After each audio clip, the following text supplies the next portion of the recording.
Kindlasti paljud teist on kursis selle laserisaatega, mis esilinastus mõned päevad tagasi ja kus räägiti perevägivallast. Ja suur teema, millest eile lahati, on see, et miks uus naine ei näe mehe tegusi.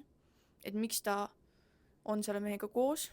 Ütlen kohe ära, et ma ei ole mingi psühholoog, aga mind väga huvitab psühholoogia. Ehk siis ma loen selle kohta. Ja mis ma tähele panin, on see, et väga paljud pakkusid, et võib-olla kui uus naine nagu on selle nii-öelda perevägivallas süüdi mõistetud mehega koos, et võib-olla sellel uuel naisel on Stockholmi sündroom. Aga ma selgitan kohe ära väikese sketšikese abil, mis vahe on see, kui naisel on Stockholmi sündroom või siis tal on lihtsalt idealiseeritud ja nii-öelda roosad prillid ees nägemus. Nii palju kui ma lugenud olen, siis Stockholmi sündroom näeks välja selline. Miks sa panid endast sellise instapildi ülesse?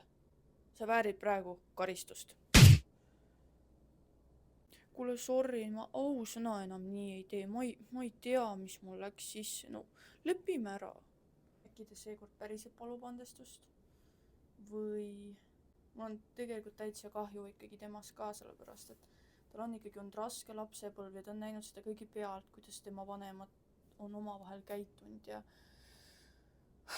tegelikult mul on täitsa kahju temast. Et ma arvan, et peaks ikkagi, kui ma jään ja toetan teda, siis äkki läheb paremaks. Äkki ma ise kuidagi olin liiga mossis või rääkisin taga halvasti, et see kuidagi mõjus talle nii.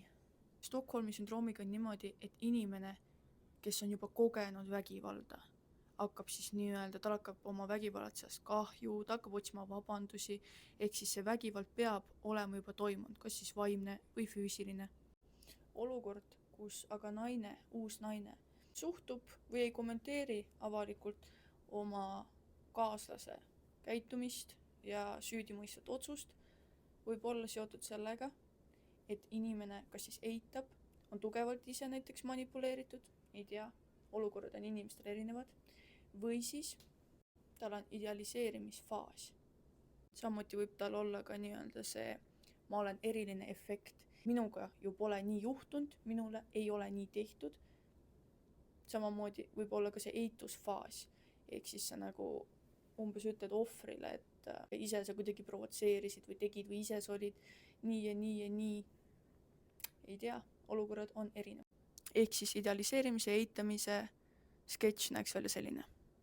Aatusid on süüdimõista Karlsprogras 121 alusel kehaline võrkohtamine. Mis sul viga, miks sa sellise inimesega koos oled? Sa ju nägid, mis temast räägiti. Sa nägid ju, mis temast telekas räägiti. Miks sa oled? Esiteks, teie ei tea kogu tõde. Te ei tea, milline see eksnaine oli, sellepärast, et seda siseinfot tean ainult mina ja väga lähedased inimesed. Teiseks, ta on kõige erilisem inimene, kellega ma olen koos olnud ja kes on mind nagu kõige rohkem armastanud.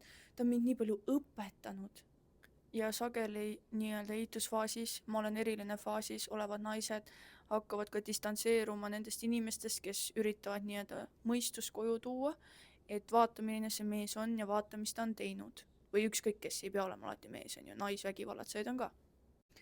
Aga ja idealiseerimise faasis olev inimene ütleb umbes niimoodi, et hakkab eemalduma, ütleb, ma ei taha negatiivsust, või nad on lihtsalt kadedad, või ta loob oma peas, et nad ei tea tõde, ehk siis ta hakkab eralduma nendest inimestest, kes üritavad talle siis nii-öelda mõistust pähe tampida. Ehk siis mis on Stockholmi sündroomi ja ma olen eriline faasi vahe on see, et Stockholmi sündroomi saab siis nii-öelda inimene siis, kui temaga on juba vägivallatsetud ja ta siis nii-öelda hakkab sellele vägivallatsejale kaasa tundma ja idealiseeritud eitusfaas on see, kui veel midagi toimunud ei ole, näiteks vaimset ja füüsilist vägivalda, aga ta lihtsalt keeldub uskumast, mida tema kaaslase kohta räägitakse.